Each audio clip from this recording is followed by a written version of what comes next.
This is a CBS2 News Update. I'm Mary Calvi. After a stormy start to the day, we are tracking some more severe weather for later and a potential heat wave beginning tomorrow. Let's get right to you, John Elliott, with the forecast. Tell you what, yeah, we've got a big change headed your way weather-wise. Outside right now, we've got clouds and 75. That's the observation at 11 a.m. Numbers around the area between 71 and 80. These numbers on average are up. It's warmer, and dew points are up a lot. A lot of humidity. Good news is, yeah, worst of it is over. We still see the potential for a wraparound shower or thunderstorm after like Mary said, a super soggy start. Parts of the area over 2 inches of rain. Millwood and Danbury, look at that, 2.03 and 2.37. Pleasant Valley, 1.57. Futurecast, real quickly, I want to show you. We talk about the possibility of an isolated shower or thunderstorm. This would be into the 1 or 2 o'clock hour this afternoon, and even a few more tonight. But then another ridge builds in. It's a big ridge of high pressure. The other big change, the heat. We go from those stray showers this afternoon to a foggy start to your Friday to a big warm up. 91 without too much humidity, but humidity values up Saturday and Sunday. Mary, the real feel numbers could exceed 100 degrees this weekend. Just incredible. All right, John, thank you so much. On to other news right now. Truly a despicable crime. Caught on camera, man attacked, knocked out, and then robbed in the Bronx by 2 different groups of people. It was caught on camera on video in University Heights, June 18th. 2 men approached a 37-year-old victim. One punched him in the head, knocking him unconscious. When the 2 left, several other people went through the victim's pocket, stealing his cell phone and other items. Then the man who threw the punch returned and took cell phone photos of the victim lying in the street. The victim is in critical condition with a fractured skull.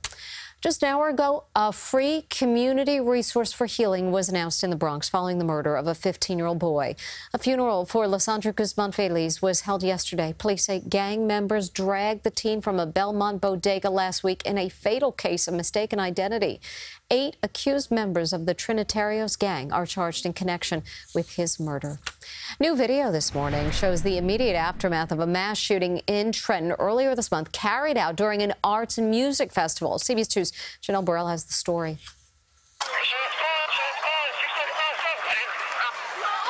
Let's go, let's go, let's go! Shots fired in rapid succession, police racing toward the panicked crowd to help.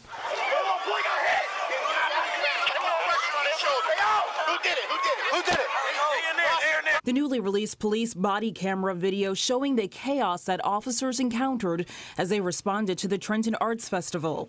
The crowd of about 1,000 people were celebrating at the all-night event on June 17th, when investigators say gunfire erupted between rival gangs just before 3 a.m.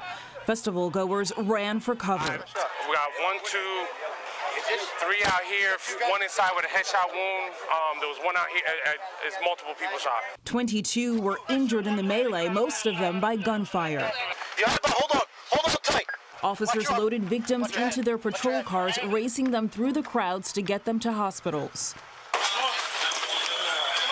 The Trenton officers carrying some of the injured into the emergency room. Back at the festival, the footage shows a suspect being taken into custody. Officers shot and killed one of the alleged shooters, Tahaj Wells. 2 other men, Amir Armstrong and Devon White, are recovering. Both are facing weapons charges. One of the victims is just 13 years old. He's now in stable condition. This is the 12th year that the city of Trenton has hosted the festival, which is billed as a celebration of art and culture. Governor Murphy says he's supporting the city and its efforts to have the festival again next year. Janelle Burrell, CBS2 News. The summit is set. President Trump will meet with Russian President Vladimir Putin July 16th in Helsinki, Finland. The White House says they will discuss relations between the United States and Russia and a range of national security issues. The Helsinki summit will be Mr. Trump's 3rd set of meetings with Putin. They met at the G20 in Hamburg in July of 2017 and the APEC summit back in November. Today, President Trump will be in Wisconsin. This morning, he's taking part in a roundtable with supporters and will deliver a speech in Milwaukee. Later on, the president will attend a groundbreaking ceremony for electronics manufacturer Foxconn's new factory in Mount Pleasant, Wisconsin. Supreme Court Justice Anthony Kennedy's retirement announcement has created a lot of debate over his replacement. The 81-year-old Kennedy's retirement gives President Trump the chance to cement a conservative majority for decades to come. Senate Republicans say a new justice will be in place by October, but Democrats are warning that won't happen without a fight, citing Republicans' refusal to hold hearings for President Obama's Supreme Court nominee during an election cycle. The president addressed Justice Kennedy's retirement at a rally in Fargo, North Dakota.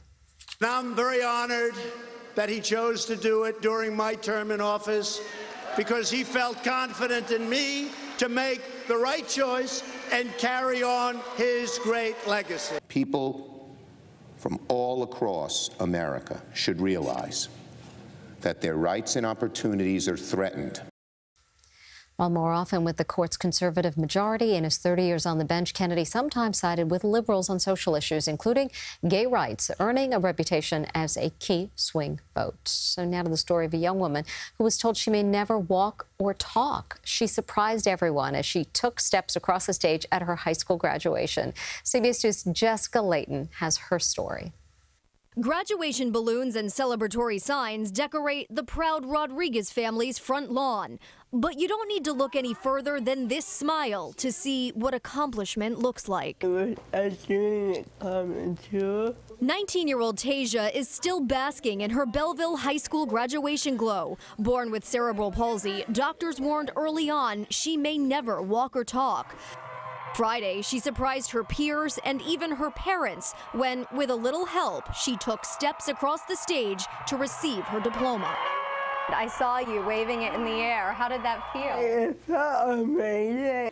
But there were times she wondered whether it would be possible. Some days were so grueling, the whole family was in tears. I'm so grateful that she overcame those obstacles. We used to always tell her, like, just believe in yourself, like, never give up. It wasn't for my parents.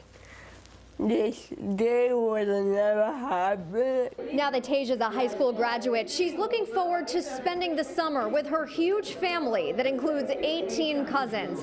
After that, she'll get to work on her next dream, opening a center for children with disabilities. She hopes to create a place where every child feels like they belong, where they'll never question whether they too can achieve these milestone moments. I've never for one second had doubt on what Tasia was capable of. And now the rest of the world knows too. In Belleville, New Jersey, Jessica Layton, CBS 2 News. Just an amazing story there. Online retail giant Amazon launching its own delivery service. Your Amazon packages, which are usually delivered by UPS or U.S. Mail, may soon be arriving in an Amazon van.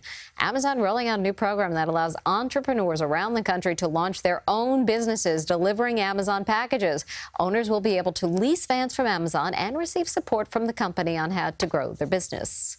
And now to a stench 11 years in the making at the New York Botanical Garden in the Bronx. Here's a live look at one of the world's largest and rarest flowers. The corpse flower has finally bloomed. It gets its name from its distinct odor, which smells like rotting meat when in full bloom. The plant typically takes about 7 to 10 years to open up. If you want to get a sniff, you better hurry. It only blooms for days at a time. The New York Botanical Garden closes at 6 p.m. today, so get moving. That's your CBS 2 News Update. I'm Mary Calvi. We will see you at noon on CBS 2.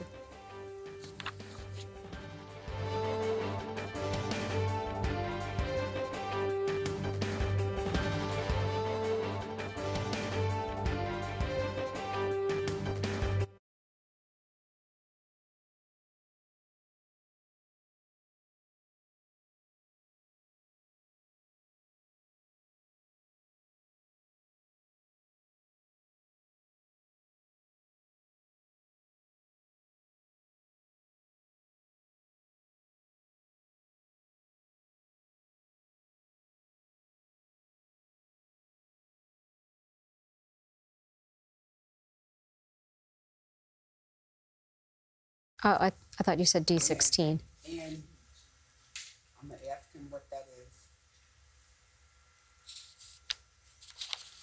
is. Is this the Trump thing?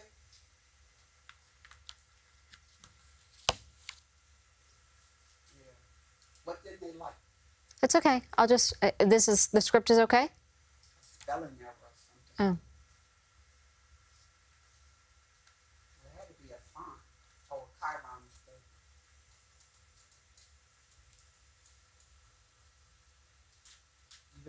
Yeah. In 3, 2. The summit is set. President Trump will meet with Russian President Vladimir Putin July 16th in Helsinki, Finland. The White House says they will discuss relations between the United States and Russia and a range of national security issues. The Helsinki summit with Mr. Trump's third set of meetings with Putin. They met at... Sorry.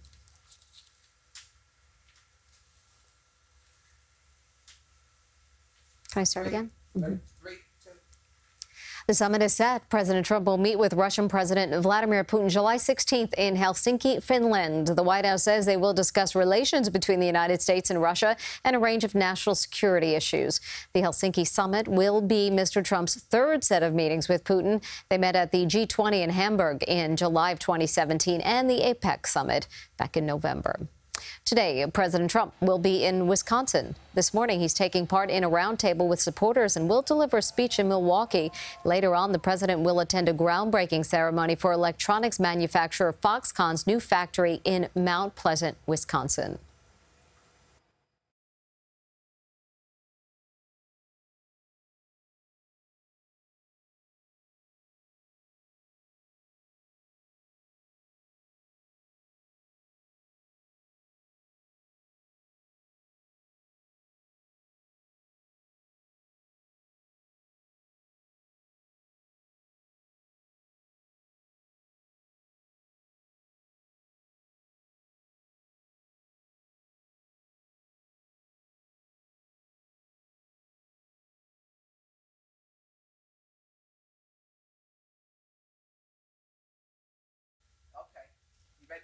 Oh, yeah, sure. 3, 2. Hi, everybody. Wowee. How'd you do this morning? It was nasty. Parts of the area of over 2 inches of rain. And, you know, every time we run the models, they're still cranking out a few isolated storms this afternoon. So you have more instability and lift in the atmosphere and this front on the way. So as far as coverage, morning to afternoon, it was busier in the morning than it likely will be this afternoon, but still a few storms. But that changes. We see that front clear out. Could be some fog overnight tonight, and then we mix it away. The temperature dew point spread will be significant because the temperatures are going to be soaring. So even though it's still a little sticky, it's sizzling. Sizzling sun. Sizzling. You know it's hot when we say sizzling, and then it's even hotter on Saturday. Saturday, 94, and boy, you know, it gets humid again Saturday and Sunday. So Sunday, when you factor in the humidity and the high temperature, I think 100 degrees for a real feel is easily obtainable, which is nothing you're really proud of or looking forward to. Parts of the area could be closer to 105, so I'm sure there'll be all kinds of advisories posted.